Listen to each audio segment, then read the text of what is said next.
Irmãos e irmãs, graça e paz, sejam bem-vindos, bem-vindas para participar de mais um culto que nós oferecemos diante do nosso Deus. Ele é digno, Ele merece toda a honra, toda a glória e todo o nosso louvor. Hoje é Sexta-feira Santa, o ponto alto do período da Quaresma. Todo esse tempo tem como objetivo preparar-nos para a maior das festas cristãs, a Páscoa. A nossa preparação culmina com este culto. Estamos reunidos para contemplar a paixão e a morte de nosso Senhor e Salvador Jesus Cristo. Suplicamos a Deus, Espírito Santo, que nos ilumine para entendermos corretamente os sofrimentos de Jesus, para vermos bem a causa de sua morte, que são os nossos pecados, e a bênção de sua morte, que é a nossa salvação. Que o Espírito Santo nos fortaleça e nos firme na fé e na vida santificada. Neste culto nós faremos uso de uma liturgia especial, cujo nome em latim é Tenebrae e cujo significado é trevas. Daí o nome Ofício das Trevas. Esta liturgia tem como propósito imprimir em nossas mentes e em nossos corações as terríveis consequências do pecado, bem como ressaltar a grandiosidade do sacrifício de Jesus Cristo naquela cruz. Nós vamos ler no Evangelho de João, no capítulo 1, os versículos de 1 a 14 neste momento, que diz assim: no princípio era o Verbo, e o Verbo estava com Deus, e o Verbo era Deus. Ele estava no princípio com Deus. Todas as coisas foram feitas por ele, e sem ele nada do que foi feito se fez. A vida estava nele, e a vida era a luz dos homens. A luz resplandece nas trevas, e as trevas não prevaleceram contra ela. Houve um homem enviado por Deus, e o nome dele era João. Este veio como testemunha para testificar a respeito da luz, para que todos viessem a crer por meio dele. Ele não era a luz, mas veio para dar testemunho da luz, a luz verdadeira que, vinda ao mundo, ilumina a toda a humanidade. O Verbo estava no mundo. O mundo foi feito por meio dele, mas o mundo não o conheceu. Veio para o que era seu, e os seus não o receberam. Mas a todos quantos o receberam, deu-lhes o poder de serem feitos filhos de Deus, a saber, aos que creem no seu nome, os quais não nasceram do sangue, nem da vontade da carne, nem da vontade do homem, mas de Deus. E o Verbo se fez carne e habitou entre nós, cheio de graça e de verdade, e vimos a sua glória, glória como do unigênito do Pai. E diante da leitura deste texto da Palavra de Deus, que ressalta a luz de Jesus, que foi manifestada neste mundo em meio às trevas deste mundo, nós somos convidados agora e nós vamos cantar juntos e juntas o hino de número 2 do nosso hinário evangélico, A História de Cristo. Conta-me a história de Cristo. Cantemos, louvando e adorando ao nosso Senhor.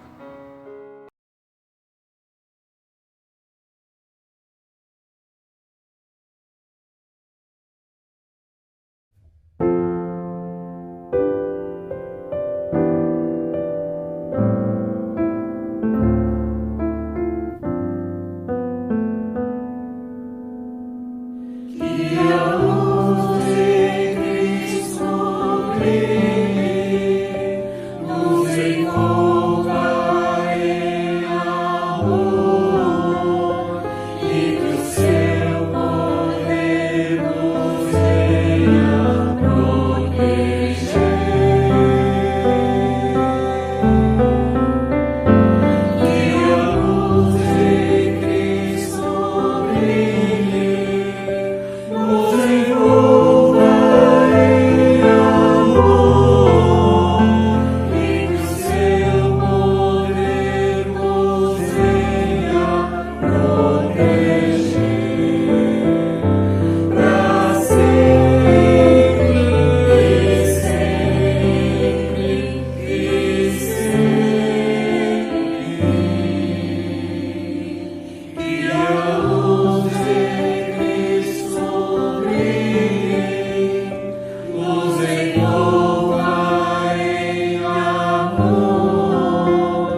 Oremos, irmãos e irmãs. Querido Deus, nosso Pai, nós estamos diante do Senhor com as nossas vidas.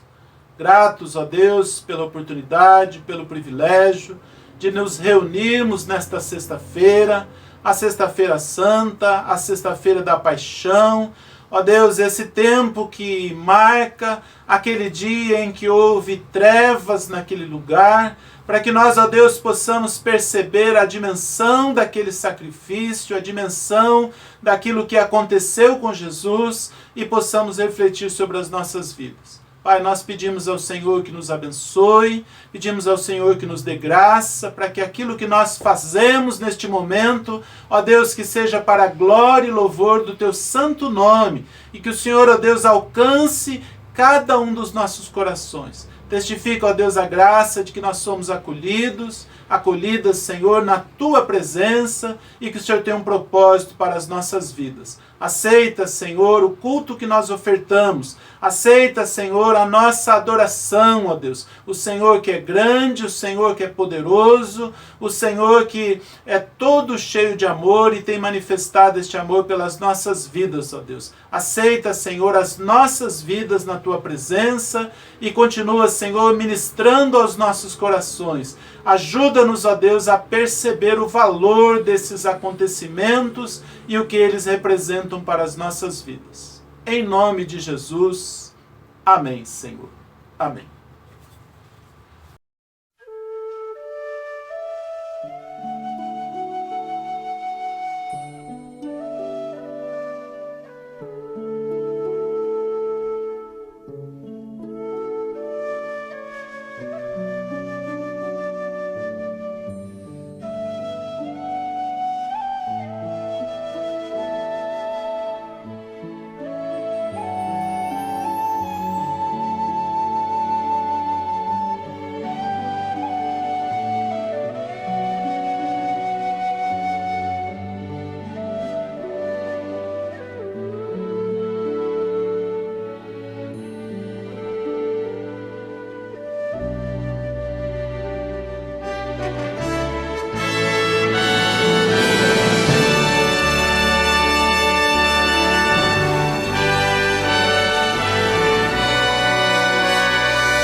Moisés, tira as sandálias dos teus pés, pois a terra onde pisas é terra santa.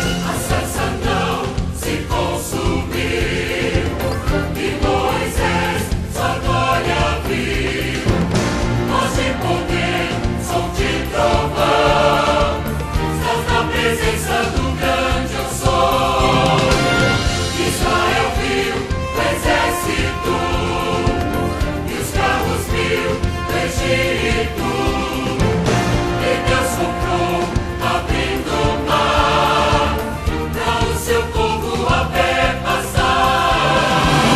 E a cada vez mais perto, Deus revelava perto, e muitos nomes Deus recebeu. E Deus se aproximava, e o povo adorava, se muitos nomes Deus recebeu.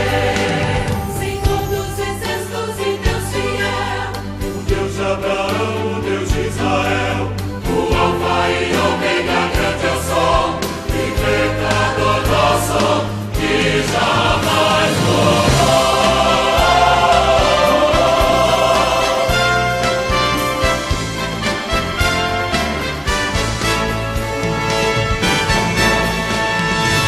Noé, Construa uma arca para você e sua família e faça entrar nela um casal de cada criatura, pois inundarei toda a terra. Noé ouviu a voz de Deus, que a arca fez para salvar os seus. Ao seu mandar obedeceu, e ao dilúvio sobreviveu. Para Abraão, Deus disse: Pai, em sacrifício teu filho dai. Sem questionar, o atendeu, e o cordeiro o Senhor proveu.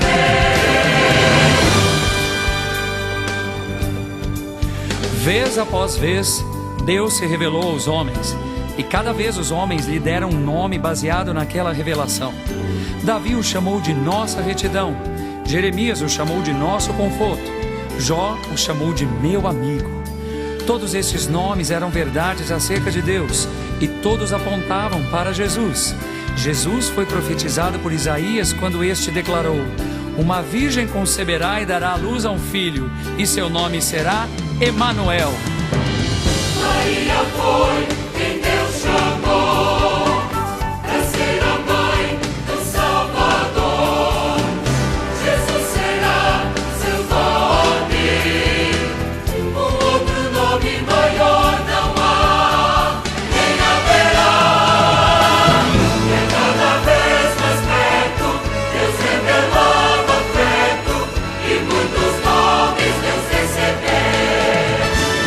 E Deus se aproximava, e o povo adorava, se muitos nomes Deus recebeu. Senhor dos exércitos e Deus fiel, o Deus de Abraão, o Deus de Israel, o Alfa e Ômega, grande eu sou, e Redentor nosso, e jamais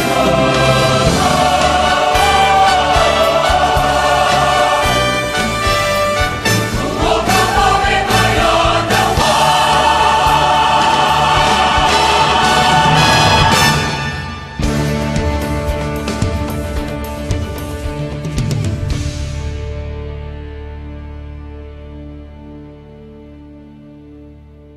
Meu nome é Levi, sou coletor de impostos, apesar de ter viajado com Jesus, um profeta de Nazaré, para ouvi-lo ensinar. Eu amo a lei, passei horas conversando com os rabinos. O Senhor Deus nos deu a lei, e os rabinos dizem que nós, Israel, somos chamados por Deus para sermos um sinal no mundo, para estabelecermos a justiça, para mudarmos as coisas. Mas Jesus faz algumas afirmações inacreditáveis. Por exemplo, o profeta Isaías fala de Israel como um servo sofredor. Jesus disse na sinagoga que essa passagem refere-se a ele. Não foi assim que os rabinos interpretaram. Mas Isaías diz que o servo de Deus abrirá os olhos dos cegos e dará alimento aos famintos. Jesus toca os cegos e eles ficam curados. Ele corta o pão e esse se torna suficiente para todos. Não se pode argumentar com os resultados. Temos esperado por muito tempo pelo ungido, pelo Messias. E estou pronto a dizer que Jesus é o esperado. Há um poder verdadeiro nele e acredito que venha de Deus. Ontem, algumas pessoas o chamaram de rei. As autoridades não gostaram dessa maneira como o chamaram. Os rabinos não gostaram do jeito com que as multidões se juntaram para ouvi-lo. Eu conheço Jesus. Se Jesus faz parte de uma coisa nova que Deus está preparando, então posso acreditar nisso, porque acredito nele.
Hoje é um dia triste para os cristãos do mundo inteiro e também para nós que aqui nos reunimos.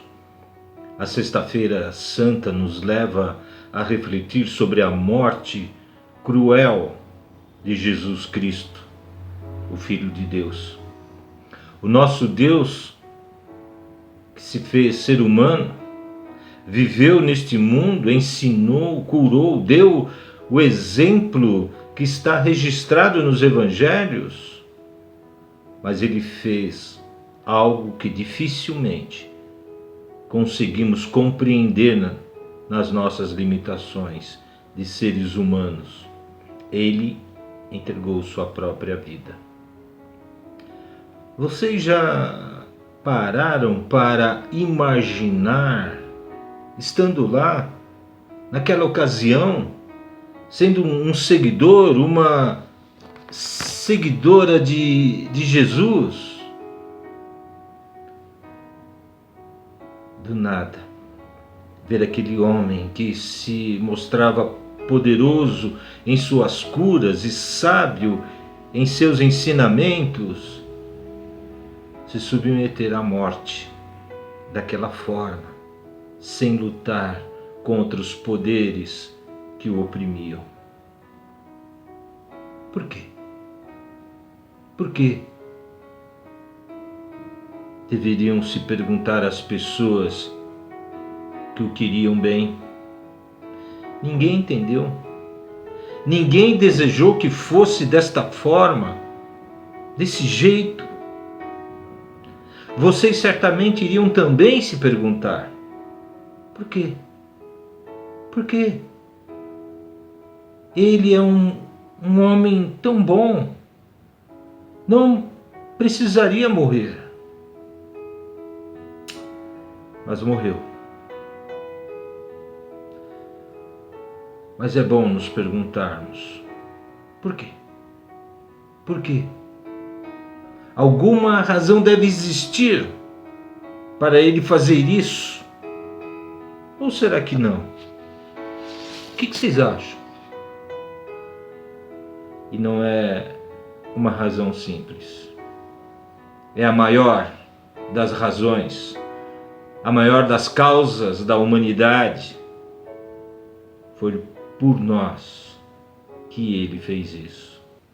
Ele sofreu tudo o que um ser humano poderia sofrer na vida.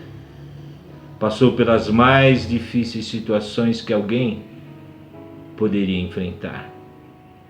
Foi açoitado, humilhado, cuspiram nele, insultaram, debocharam da cara dele, o fizeram carregar a cruz na qual depois ele foi pregado. Desceram a marreta em pregos que perfuraram seus pulsos e seus pés. Parece que eu ouço isso. Ele ficou lá, pendurado, agonizando, até morrer. Por quê? Por quê? O que ele está fazendo? É espantoso saber que o Deus do universo quer ter um relacionamento de pai e filho conosco. Ele espera que nos juntemos a Ele no esforço de trazer o mundo de volta para si. Quando Deus veio a Moisés, ou a Abraão, ou aos discípulos, Ele não perguntou: o que vocês gostariam de fazer por mim? Ele já tinha um plano. E cada um deles teve de fazer alguns ajustes antes que ele pudesse pôr em prática o seu plano em suas vidas. Deus ainda age dessa maneira. Ele não está nos perguntando: o que vocês gostariam de fazer por mim? Ele já tem um plano. E se deixarmos, Ele é mais do que capaz para fazer sua vontade em nós e através de nós. Não é o que eu farei por Jesus, mas o que Ele fará em mim. Não é o meu próprio poder, mas o seu poder em mim. Não é o que faça, mas o que Ele quer que eu seja. Já me perguntei o que faria Jesus, e agora vou buscar o que Ele está fazendo. Vem aqui onde estou, e quais são os planos do seu coração.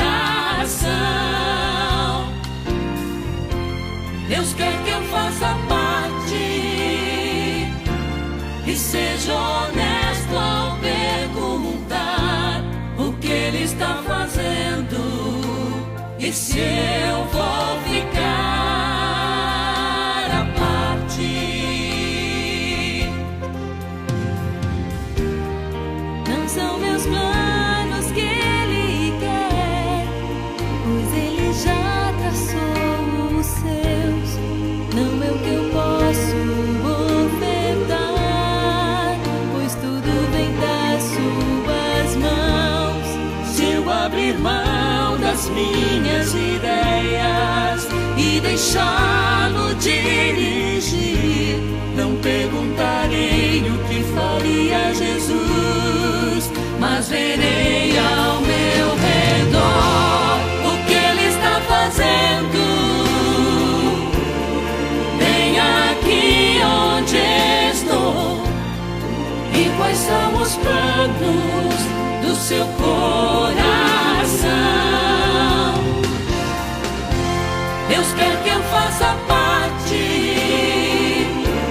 e seja honesto ao perguntar o que Ele está fazendo e se eu vou fazer, se eu quero fazer parte.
Meu coração partiu.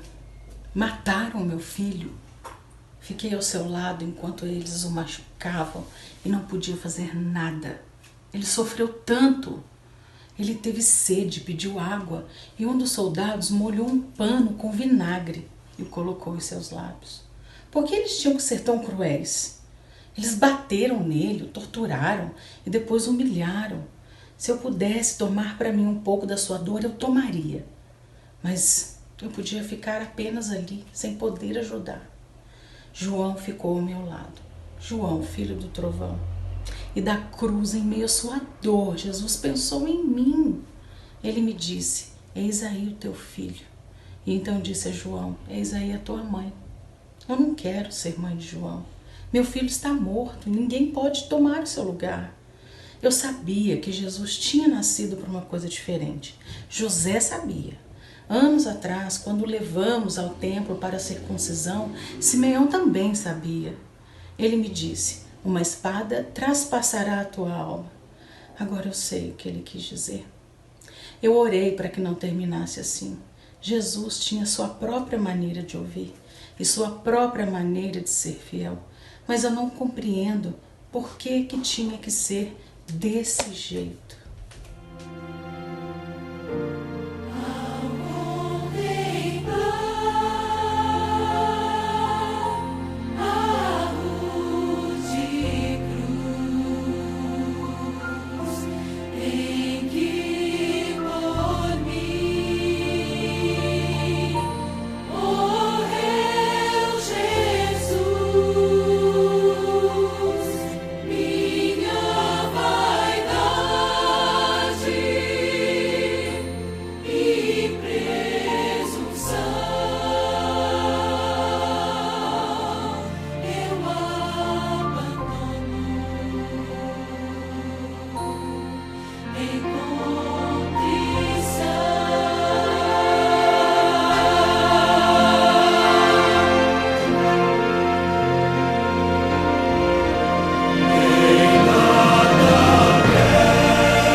Todavia, não seja como eu quero, e sim como tu queres. Tamanha dor suportou por mim naquela cruz. Mas seja como tu queres, Pai, e não como eu quero. A quem queres que eu vos solte? A Barrabás ou a Jesus, chamado Cristo?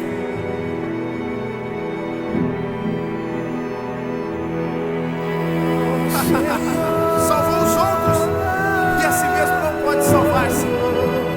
Desça da cruz e creremos nele.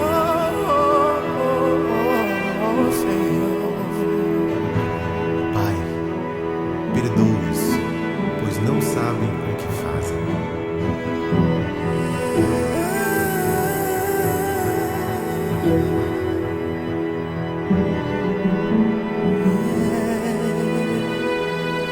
Chora, Israel, o Messias morreu. Chora, Israel, chora, Israel. Redentor morreu.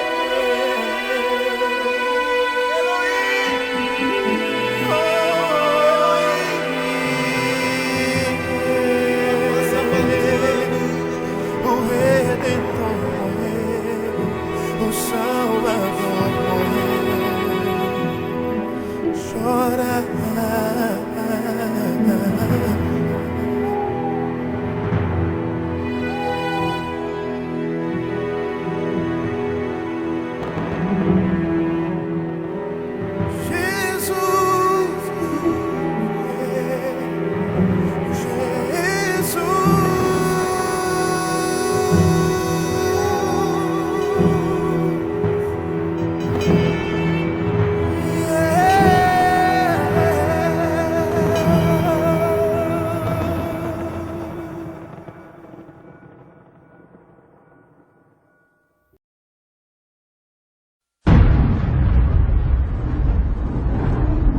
It's Friday. Jesus